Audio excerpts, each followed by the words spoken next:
Hola a todos chicos, hoy vamos a hablar de el sujeto y el predicado. Como podéis ver, nos estamos adentrando de lleno en la sintaxis. Bien, vamos a hablar en primer lugar del sujeto. ¿Cómo identificamos el sujeto? Pues generalmente van a responder a la pregunta de qué o quién. Un truco muy importante es saber que el sujeto siempre tiene que concordar en persona y número con el verbo.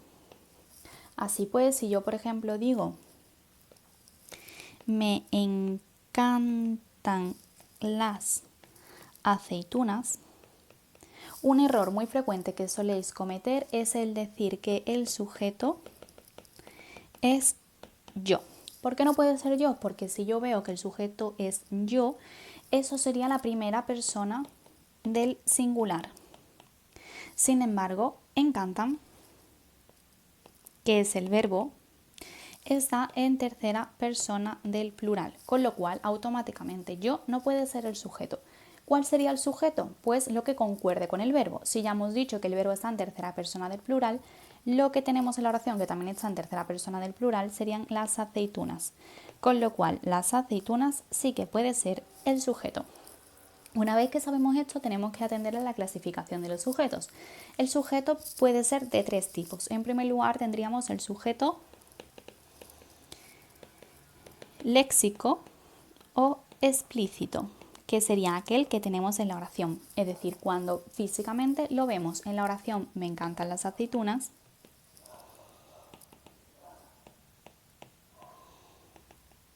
o por ejemplo, Juan va al cine, lo que voy a subrayar a continuación sería el sujeto, y dado que sí que aparece en la oración, podríamos hablar de que son oraciones con un sujeto léxico o explícito.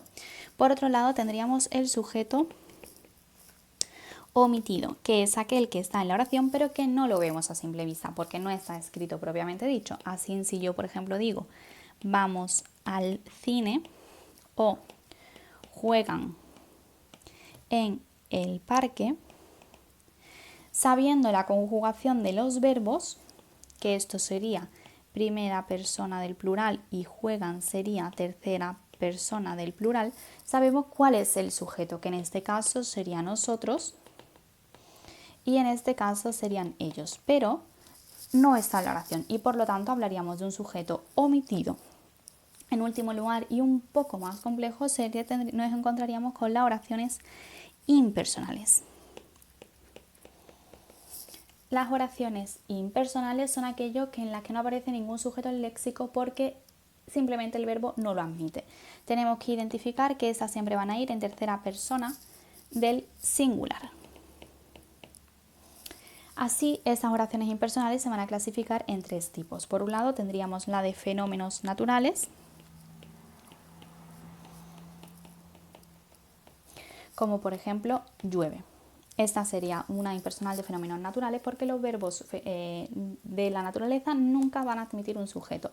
Por otro lado, tendríamos simplemente las impersonales, que dentro de esta clasificación pues vamos a encontrarnos con verbos como haber, hacer, bastar, y es que por el tipo de verbo con el que van pues simplemente no admiten sujeto. Por ejemplo, basta contigo. ¿Cuál es el sujeto? Pues no hay. ¿Por qué? Porque el verbo bastar no lo admite.